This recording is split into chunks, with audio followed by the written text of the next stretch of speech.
আগের দিন আমরা ক্লাসে মোলারিটি নিয়ে আলোচনা করেছি। আজকের ক্লাসে আমরা নর্মালিটি নিয়ে আলোচনা করব।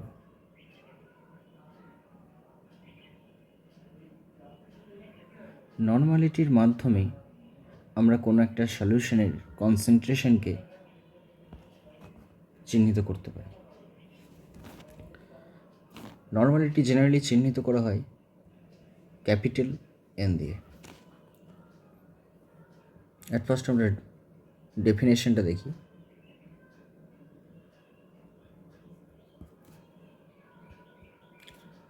Number of gram equivalent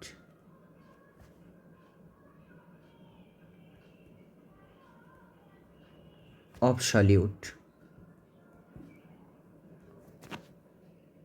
present in 1 liter of solution।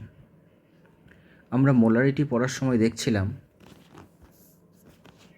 যে 1 লিটার সলিউশনের মধ্যে নাম্বার অফ মোলস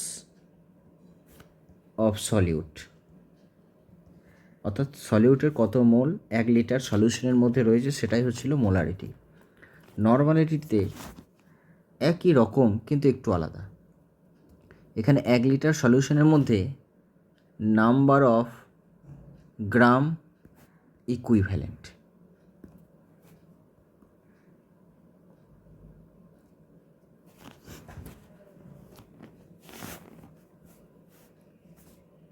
ভালো করে লক্ষ্য করতে হবে। মোলারিটিতে ছিল ওপরে number of moles of solute, মোলের সংখ্যা, একটা সলিউশনের মধ্যে সলিউটের কত মোল প্রেজেন্ট রয়েছে 1 লিটার সলিউশনের মধ্যে। নর্মালিটিটা ঠিক অন্যটা। কীরকম? 1 লিটার সলিউশনের মধ্যেই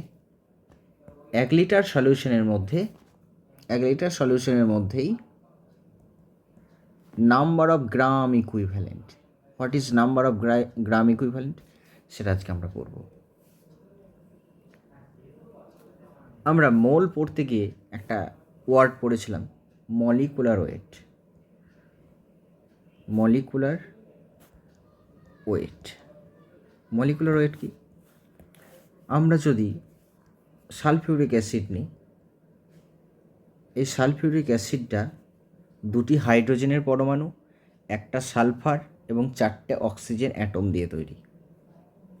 তাহলে প্রত্যেকটা অ্যাটমের অ্যাটমিক মাস যদি আমরা যোগ করে দিই, তাহলে H2SO4 যে মলিকুল, সেই মলিকুলের মলিকুলার ওয়েটটা আমরা পেয়ে যাব। আমরা জানি হাইড্রোজেনের অ্যাটমিক ওয়েট 1, সালফারের অ্যাটমিক ওয়েট 32, অক্সিজেনের অ্যাটমিক ওয়েট 16। সো আমরা যদি এই অ্যাটমিক ওয়েটগুলো যোগ করে দিই, তাহলে আমরা মলিকুলার ওয়েট পেয়ে যাব। হাইড্রোজেন 1 × 2, যেহেতু 2টো অ্যাটম প্রেজেন্ট আছে, সালফার 32 + 16 × 4, সো উই হ্যাভ 98। আমরা পেলাম সালফিউরিক অ্যাসিড H2SO4 এর মলিকুলার ওয়েট 98। এটা হলো মলিকুলার ওয়েট। মলিকুলার ওয়েট যদি আমরা পেয়ে যাই, তাহলে সেটাকে আমরা গ্রামে যদি প্রকাশ করি, তাহলে সেটাই হয় 1 মোল, অর্থাৎ 98 গ্রাম সালফিউরিক অ্যাসিড ইকুয়ালটি হলো 1 মোল।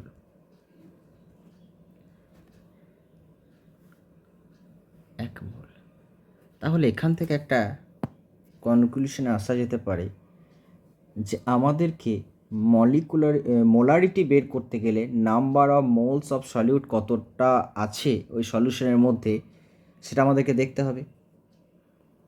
1 লিটার সলিউশনের মধ্যে কত মোল সলিউট রয়েছে সেটা আমাদেরকে দেখতে হবে। আর মোলের সংখ্যা বের করতে গেলে আমাদেরকে মলিকুলার ওয়েট জানতে হবে। মোলের সংখ্যা যদি আমরা জানতে চাই, তাহলে মলিকুলার ওয়েট জানতে হবে। মলিকুলার ওয়েট না জানলে হবে না। আমাদেরকে যদি কোনো একটা গিভেন মাস দিয়ে দেওয়া হয়, সেই গিভেন মাসকে যদি আমরা মলিকুলার ওয়েট দিয়ে ভাগ করে দিই,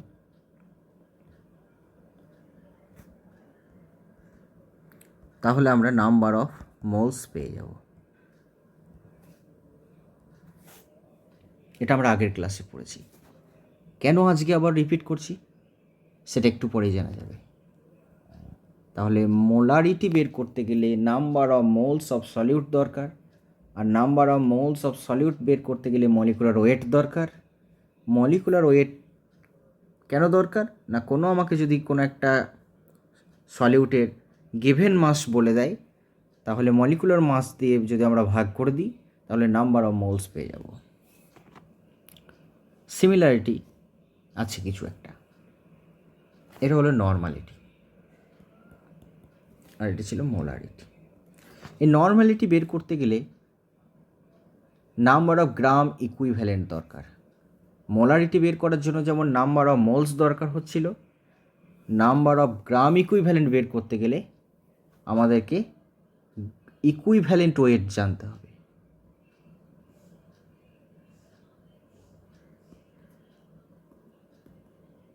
মাথায় রাখতে হবে, নাম্বার অফ মোলস জানতে গেলে আমাদেরকে মলিকুলার ওয়েট জানতে হবে, আর নাম্বার অফ গ্রাম ইকুইভ্যালেন্ট মাথায় রাখতে হবে, নাম্বার অফ গ্রাম ইকুইভ্যালেন্ট সেটা জানতে গেলে আমাদেরকে ইকুইভ্যালেন্ট ওয়েট জানতে হবে। What is equivalent weight? Equivalent weight হলো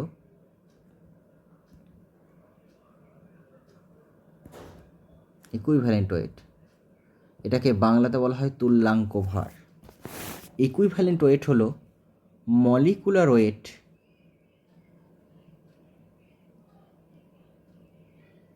বাই এক্স ফ্যাক্টর। তাহলে ভালো করে লক্ষ্য করে দেখো, ইকুইভ্যালেন্ট ওয়েট বের করতে গেলেও কিন্তু আমাদেরকে মলিকুলার ওয়েট জানতে হবে। মলিকুলার ওয়েট ছাড়া আমরা কিন্তু ইকুইভ্যালেন্ট ওয়েট বার করতে পারবো না। তাহলে ইকুইভ্যালেন্ট ওয়েট কি, মলিকুলার ওয়েটকে যদি আমরা এক্স ফ্যাক্টর দিয়ে ভাগ করে দিই তাহলে আমরা ইকুইভ্যালেন্ট ওয়েট পেয়ে যাব। তাহলে এবার আমাদেরকে জানতে হবে যে এক্স ফ্যাক্টর, এই এক্স ফ্যাক্টরটা কী।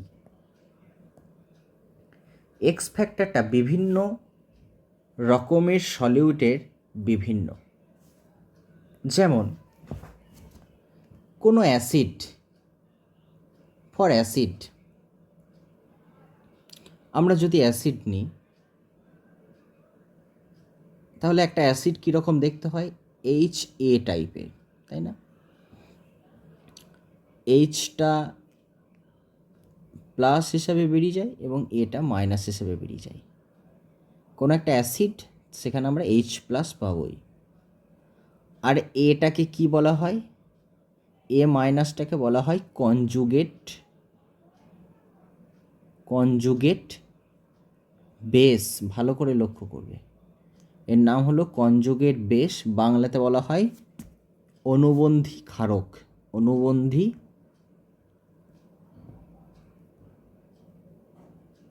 অনুবন্ধী ক্ষারক, এটা হলো conjugate base.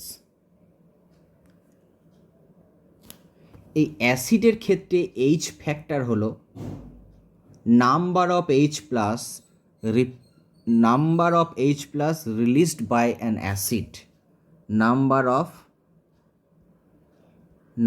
Of H plus released, REAL, released number of H plus নয়, এটাকে অন্যভাবে একটু বলতে হবে। অ্যাসিড মানে H প্লাস দেবে, তাহলে যখন কোনো একটা অ্যাসিড একটা রিয়াকশন বা একটা সলিউশন তৈরি করছে তখন ওই অ্যাসিড থেকে কতগুলো H প্লাস আসছে সেটা দেখতে হবে, সেটাই হবে তার এক্স ফ্যাক্টর। ফর এক্সাম্পল, আমরা যদি একটা HCl অ্যাসিড নিই তাহলে HClটা কীভাবে ভাঙবে, H plus plus Cl minus, তাহলে এখানে কতগুলো H প্লাস হলো, একটা। তার মানে এখানে এক্স ফ্যাক্টর হলো 1। তাহলে আমরা জানি molecular weight of molecular weight of HCl কত?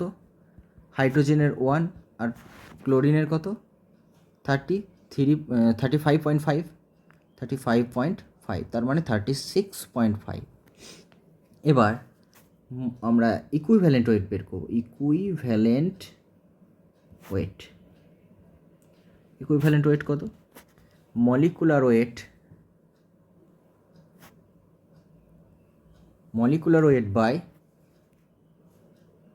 Wait by x factor. তাহলে মলিকুলার ওয়েট কত পেয়েছি? 36.1, আর এক্স ফ্যাক্টর ফর HCl কত পেয়েছি? 1। এটা 1 দিয়ে ভাগ করে দেবো, এই 36.1।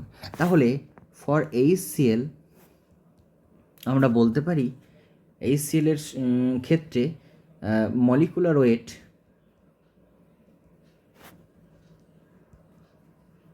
Equal to equivalent wait.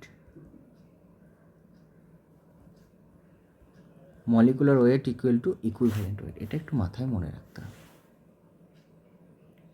ঠিক আছে, এটা একটু মনে রাখতে হবে HCl এর ক্ষেত্রে। মলিকুলার ওয়েট ইকুয়াল টু, আর একটা অ্যাসিড অ্যানি অ্যাসিড, আমরা যে কোনো একটা অ্যাসিড নিই না কেন, অ্যানি অ্যাসিড যতগুলো H+ ছাড়বে, HCl ধরে নিই আমি, HCl একটা H+ ছাড়লো প্লাস Cl-, যতগুলো নাম্বার অফ হাইড্রোজেন প্লাস যতগুলো ছাড়বে সেটাকে বলা হয় ওই অ্যাসিডের বেসিসিটি। কি বলা হবে?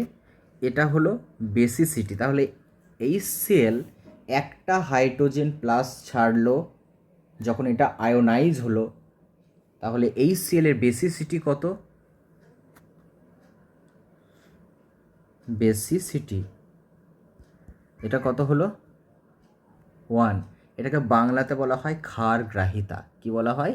ক্ষারগ্রাহিতা। একটা মনে প্রশ্ন আসবে, অ্যাসিড বলছি আর বলছি ক্ষারগ্রাহিতা। হ্যাঁ, অ্যাসিডের ক্ষারগ্রাহিতা হয়, আর বেসের মানে ক্ষারের হয় অ্যাসিডিটি। এটা মাথায় রাখবে।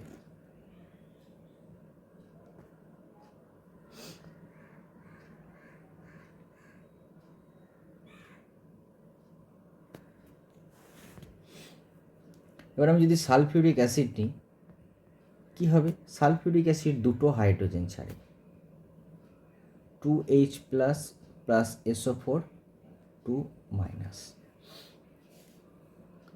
এখানে একটু স্টার দিয়ে রাখবো। কেন? এখানে আমি দেখালাম সালফিউরিক অ্যাসিড দুটো হাইড্রোজেন ছাড়ে, কিন্তু সব জায়গাতে ছাড়ে না। এটা মাথায় রাখতে হবে। সালফিউরিক অ্যাসিডের দুটো হাইড্রোজেন আছে, দুটো H+ হিসাবে ছাড়তে পারে, কিন্তু সবসময় যে দুটো H+ হিসাবে ছাড়বে তার কোনো মানে নেই। সালফিউরিক অ্যাসিড এইরকমভাবেও ভাঙতে পারে, এইভাবে H+ প্লাস HSO4-, অর্থাৎ এখানে একটা পজিটিভ তৈরি হলো, এখানে একটা মাইনাস, আর এখানে দুটো হাইড্রোজেন দুটো পজিটিভ আর জন্য দুটো নেগেটিভ তৈরি হয়েছিল। এটা মাথায় রাখতে হবে। সালফিউরিক অ্যাসিডের যখন দুটো হাইড্রোজেন রিপ্লেস হয়ে যাবে, H+ হিসেবে বেরিয়ে যাবে, তখন এর ক্ষেত্রে এক্স ফ্যাক্টর হলো 2, আর যখন একটা H+ বেরিয়ে যাবে তখন এর ক্ষেত্রে এক্স ফ্যাক্টর হলো 1। ঠিক আছে, এবার কখন দুটো H+ বেরোবে, কখন একটা H+ বেরোবে, এটা কিন্তু ডিপেন্ড করছে রিয়াকশনের উপর। মোলারিটিটা যেমন চেঞ্জ হয় না, মোলারিটির ক্ষেত্রেও ইকুইভ্যালেন্ট ওয়েটটা চেঞ্জ হয় না, মলিকুলার ওয়েটটা চেঞ্জ হয় না রিয়াকশনের জন্য, কিন্তু ইকুইভ্যালেন্ট ওয়েটটা কিন্তু চেঞ্জ হয়। কারণ ইকুইভ্যালেন্ট ওয়েট মানে হলো molecular weight by x factor. যেহেতু এক্স ফ্যাক্টরটা চেঞ্জ হয়, ইট ডিপেন্ডস আপন রিয়াকশন, তার জন্য ইকুইভ্যালেন্ট ওয়েটটা কিন্তু চেঞ্জ হয়।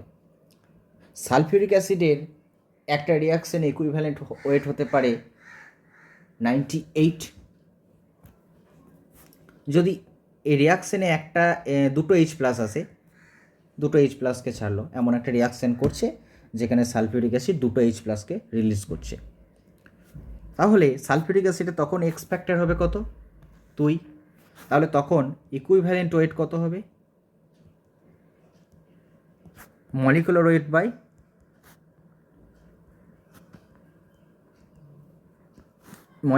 By x factor. X factor কত? X factor molecular weight of sulphuric acid কত? আমরা একটু আগে বের করলাম 98। তাহলে 98/2 হবে, তখন 49 হবে যখন দুটো এইচ প্লাস ছাড়বে। তাহলে ইকুইভ্যালেন্ট ওয়েট কিন্তু 49 হলো। আবার এমন কোনো রিয়াকশানে যদি সালফিউরিক অ্যাসিড একটা এইচ প্লাস ছাড়ে, তাহলে এক্স ফ্যাক্টর হবে কত? 1। এটা মাথায় রাখতে হবে। তখন ইকুইভ্যালেন্ট ওয়েট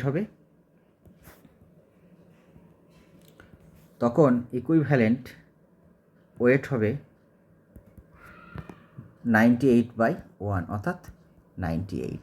তাহলে তখন ইকুইভ্যালেন্ট ওয়েটটা মলিকুলার ওয়েটের সাথে সমান হয়ে যাচ্ছে। তাহলে সালফিউরিক অ্যাসিডের ক্ষেত্রে দুরকম ইকুইভ্যালেন্ট ওয়েট পাওয়া যাচ্ছে। কেন? কারণ রিয়াকশন ভেদে তার হাইড্রোজেন প্লাস ছাড়ার সংখ্যাটা দুটো রিয়াকশনের ক্ষেত্রে আলাদা। তাহলে একটু জটিল ব্যাপার। যদি কোনো অ্যাসিডের একটা হাইড্রোজেন, আমরা কনক্লুশনে আসছি যে যদি কোনো অ্যাসিডের একটা হাইড্রোজেন থাকে, only one replaceable H plus, তাহলে তার ক্ষেত্রে এক্স ফ্যাক্টরটা অলওয়েজ 1 থাকবে। যার দুটো আছে বা তার বেশি আছে, তখন প্রশ্ন হবে একটাও যেতে পারে, দুটোও যেতে পারে, তিনটেও যেতে পারে। কিন্তু যার একটাই আছে তার তো অলওয়েজ একটাই যাবে। তাহলে তার ক্ষেত্রে এক্স ফ্যাক্টর হবে অলওয়েজ 1 এবং তার ক্ষেত্রে ইকুইভ্যালেন্ট ওয়েটটা মলিকুলার ওয়েটের সাথে সমান হবে। কেমন? HCl এর ক্ষেত্রে কত? মলিকুলার ওয়েট আমি শর্ট করে লিখছি MW, এটা হলো 36.5। তাহলে এর ক্ষেত্রে এক্স ফ্যাক্টর কত? একটা হাইড্রোজেন আছে, একটাই যেতে পারে, তাহলে এর ক্ষেত্রে এক্স ফ্যাক্টর হলো 1। তার মানে মলিকুলার ইকুইভ্যালেন্ট ওয়েটটা হবে 36.5/1। এক্স ফ্যাক্টর দিয়ে ভাগ করলাম, তাহলে 36.5 এলো, which is equivalent to molecular weight. তাহলে যাদের ক্ষেত্রে এক্স ফ্যাক্টর 1, তাদের ক্ষেত্রে মলিকুলার ওয়েটটা ইকুইভ্যালেন্ট ওয়েটের সাথে সমান হবে। ঠিক আছে?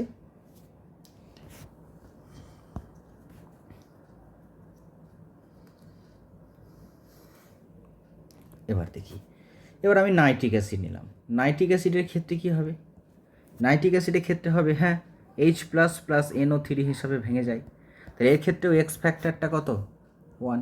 তাহলে এই for nitric acid equivalent wait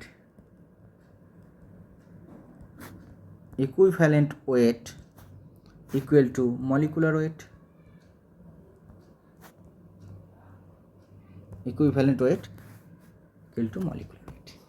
কিন্তু সালফিউরিক অ্যাসিডের ক্ষেত্রে হবে না।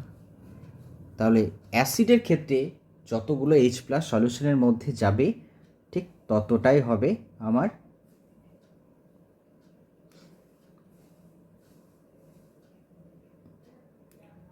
Equivalent wait.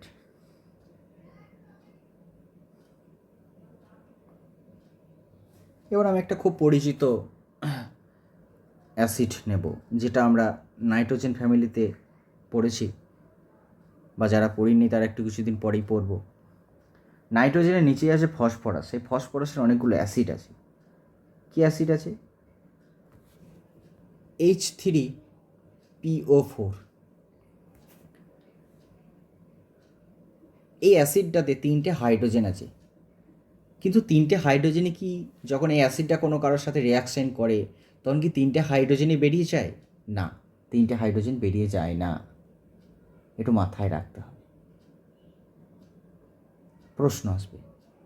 আবার আমি বললাম না H3PO3,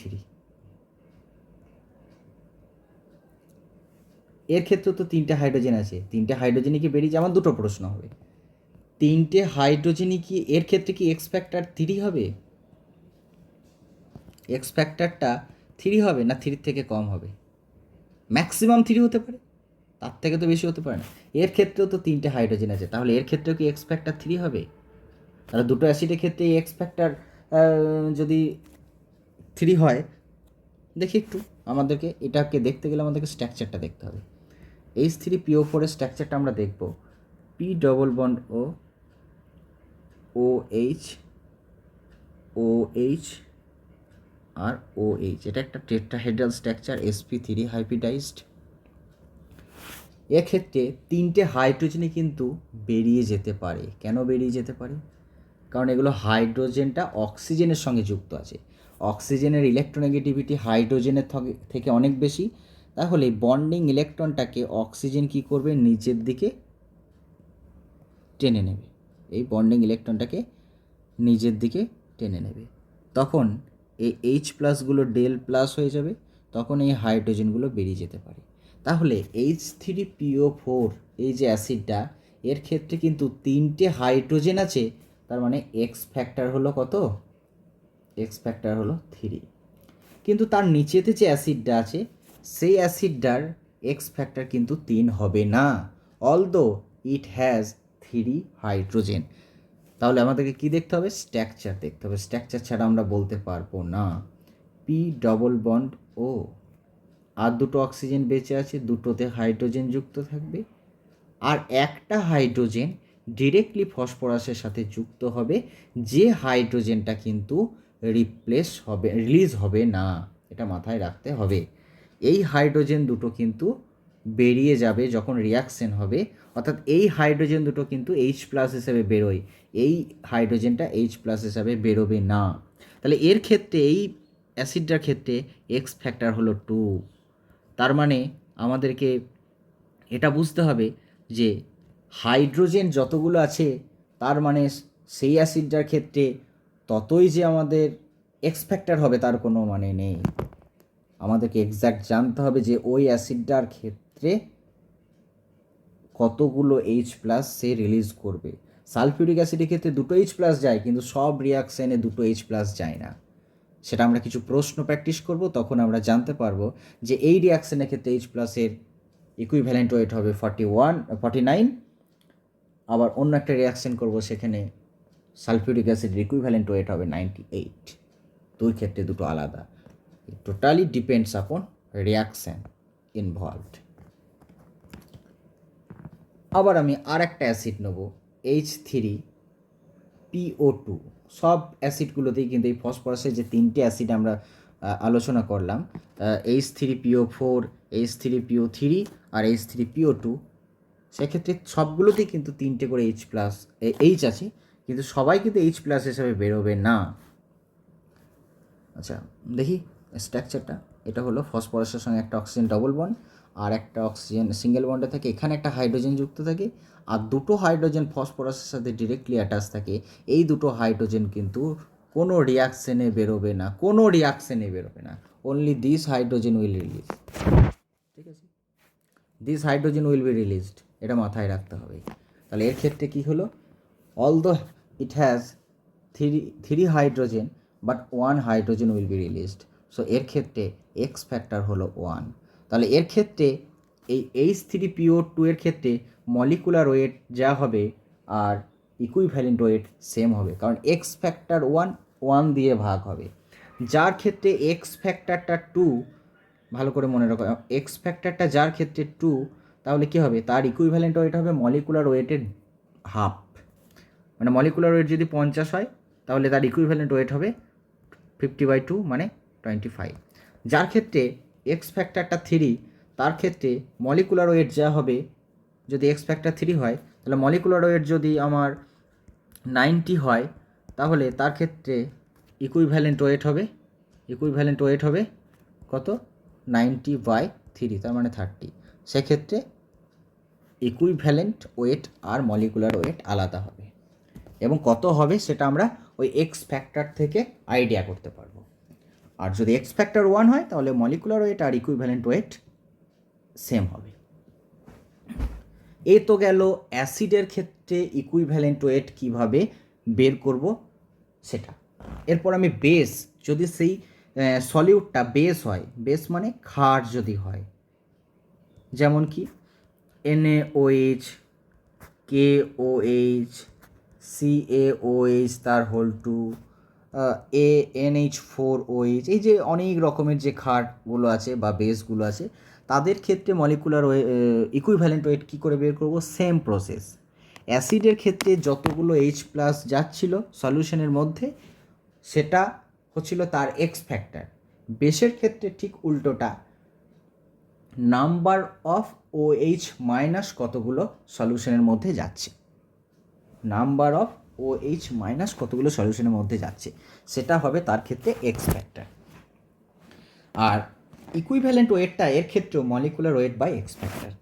ঠিক আছে, ইকুইভ্যালেন্ট ওয়েট কী করে বের করব? এর ক্ষেত্রে ইকুইভ্যালেন্ট ওয়েট হলো মলিকুলার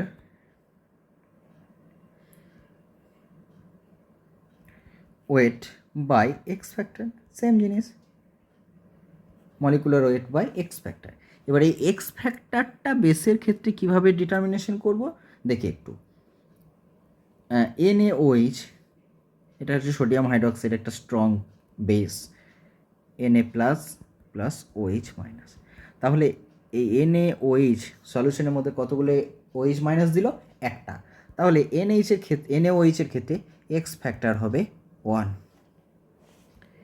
তাহলে সোডিয়াম হাইড্রোক্সাইডের ক্ষেত্রে 1 দিয়ে ভাগ হবে মলিকুলার ওয়েটকে, তাহলে সোডিয়াম হাইড্রোক্সাইডের ক্ষেত্রে equivalent wait equal to molecular weight. এক্ষেত্রেও সেম, যদি এক্স ফ্যাক্টর যখন 1 হবে মলিকুলার ওয়েট এবং ইকুইভ্যালেন্ট ওয়েট সেম হবে।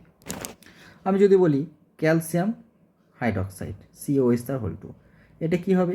Ca2+ প্লাস 2OH-, এক্ষেত্রে কি হলো? ক্যালসিয়াম হাইড্রোক্সাইড দুটো OH- দিল, তাহলে এক্স ফ্যাক্টর হবে 2। তার মানে এক্স ফ্যাক্টর 2 মানে হলো যে ইকুইভ্যালেন্ট ওয়েটটা হবে মলিকুলার ওয়েটের হাফ। মলিকুলার ওয়েটকে যদি আমি 2 ভাগে ভাগ করি তাহলে আমরা ইকুইভ্যালেন্ট ওয়েট পেয়ে যাব।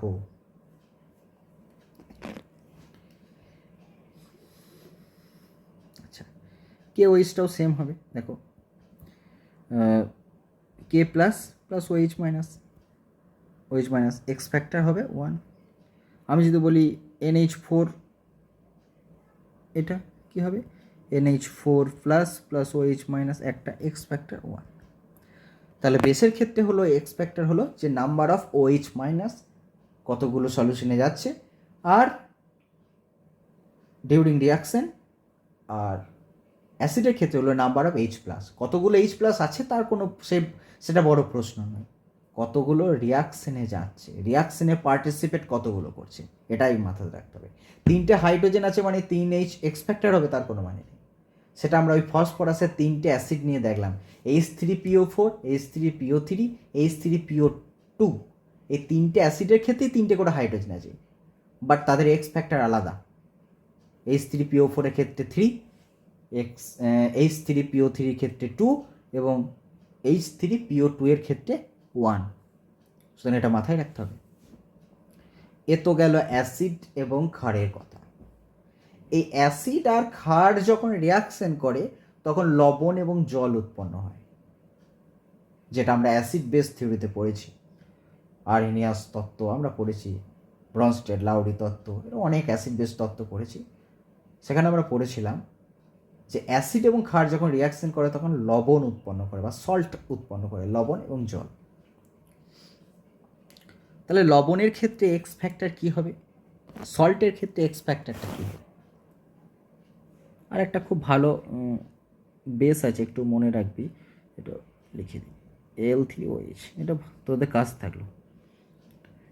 থাকলো, এটা এর এক্স ফ্যাক্টরটা কত হবে করবে।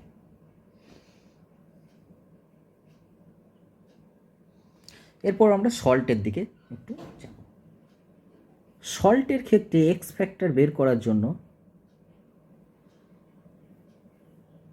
আমাদেরকে যে জিনিসটা জানতে হবে সেটা হলো টোটাল পজিটিভ চার্জ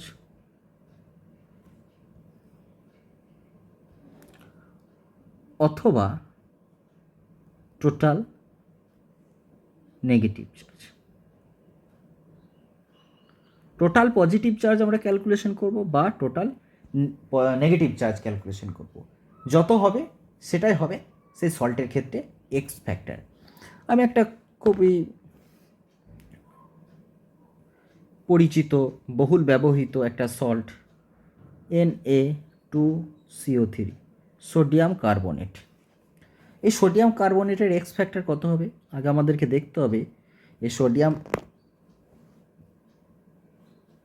কার্বনেটটা যখন ভাঙে তখন কি হিসাবে ভাঙে, দুটো সোডিয়াম প্লাস হয়, দুটো সোডিয়াম আছে, সোডিয়াম 1+ হয় অলওয়েজ, তো জন্য দুটো সোডিয়াম 1+, এবং কার্বনেট CO3 এটা অলওয়েজ 2- হয়। এটা কেন 2- হলো এর লুইস ডট গঠন করে আমাকে দেখাবে। এটা আমি কেমিক্যাল বন্ডিংয়ে পড়িয়েছিলাম, কেমিক্যাল বন্ডিংয়ে পড়ানো হয়েছিল। CO3 2- এর লুইস ডট স্ট্রাকচারটা আমাকে করে দেখাবে। কমেন্ট বক্সে তোমরা করবে এবং কমেন্ট বক্সে পোস্ট করবে, কমেন্ট করবে তা লুইস ডট স্ট্রাকচারটা কেমন হবে, উত্তর চাইবে।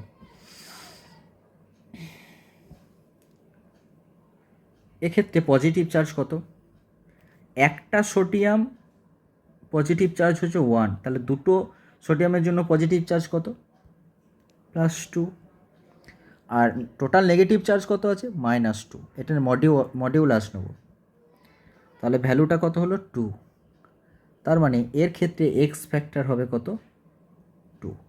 টোটাল পজিটিভ চার্জ সাইনটা নেব না, ঠিক আছে, এর এক্স ফ্যাক্টর হবে 2। আমি এবার অ্যালুমিনিয়ামের একটা সল্ট নেব AlCl3, এটা কি হবে Al3+ + 3Cl-, এখানে পজিটিভ চার্জ কত +3, এখানে নেগেটিভ চার্জ কত, একটা ক্লোরিন 1 নেগেটিভ, তাহলে তিনটে ক্লোরিন আছে মানে -3, তাহলে এদেরকে কি করব মড নেব, তাহলে এটা কত হলো 3, এটা 3 হলো, তাহলে এদের ক্ষেত্রে এক্স ফ্যাক্টর হলো কত 3, তাহলে এক্স ফ্যাক্টর 3 মানে হলো ইকুইভ্যালেন্ট ওয়েটটা মলিকুলার ওয়েটের 3/1 মানে 3 দিয়ে ভাগ হবে। এটা শিখতে পারলেই যথেষ্ট, নর্মালিটি শিখে গেলে। আরও আমরা কিছু পরিচিত সল্ট নেব MgSO4, এটা কিভাবে ভাঙে, Mg2+ + SO4 2-, তাহলে এক্ষেত্রে পজিটিভ চার্জ কত +2, নেগেটিভ চার্জ কত -2, মড নেব কত হলো 2, তাহলে আমরা নেগেটিভ চার্জও নিতে পারি পজিটিভ চার্জ নিতে হবে পারে, আমাদেরকে কিন্তু সবসময় মড নিতে হবে। তাহলে এর ক্ষেত্রে এক্স ফ্যাক্টর হলো কত 2, তার মানে ইকুইভ্যালেন্ট ওয়েট হলো মলিকুলার ওয়েটের আমরা 2/1। এবার আমি কিছু কার্স দেব। সোডিয়াম বাইকার্বনেট, এর এক্স ফ্যাক্টর কত হবে আমাকে করে কমেন্ট বক্সে পোস্ট করবে, এক্স ফ্যাক্টর কত হবে সোডিয়াম বাইকার্বনেট, এটা একটা সল্ট। ক্যালসিয়াম কার্বনেট, এর এক্স ফ্যাক্টর কত হবে আমাকে কমেন্ট বক্সে পোস্ট করবে, ঠিক আছে। বেশ, এ তো গেল x factor, how to determine x factor পেয়ে গেলাম। এক্স ফ্যাক্টর যখনই পেয়ে গেলাম তখনই মলিকুলার ওয়েটকে এক্স ফ্যাক্টর দিয়ে ভাগ করলে পরে ইকুইভ্যালেন্ট ওয়েট পেয়ে গেলাম। So how to find out, বা হাউ টু ফাইন্ড আউট বলবো না, হাউ টু ক্যালকুলেট ইকুইভ্যালেন্ট বা তুল্যাঙ্ক ভার ইকুইভ্যালেন্ট ওয়েট, ইকুইভ্যালেন্ট ওয়েটটা কীভাবে বের করতে হয়, ক্যালকুলেশন করতে হয়, সেটা আমরা শিখলাম। আমরা নাম্বার অফ মোলস এটা কীভাবে বের করা শিখেছিলাম, given mass by molecular weight বা মোলার মাস, সেটা দিয়ে ভাগ করছিলাম, মলিকুলার ওয়েট দিয়ে ভাগ করছিলাম। ঠিক তেমনই number of equivalent, number of gram equivalent সেটা বের করার জন্য আমাদেরকে কী করতে হবে, গিভেন মাস, যা মাস দেওয়া থাকবে সেটাকে আমরা যদি ইকুইভ্যালেন্ট ওয়েট দিয়ে ভাগ করে দিই, ইকুইভ্যালেন্ট ওয়েট দিয়ে যদি আমরা ভাগ করে দিই তাহলে পরে আমরা নাম্বার অফ গ্রাম ইকুইভ্যালেন্ট পেয়ে যাব।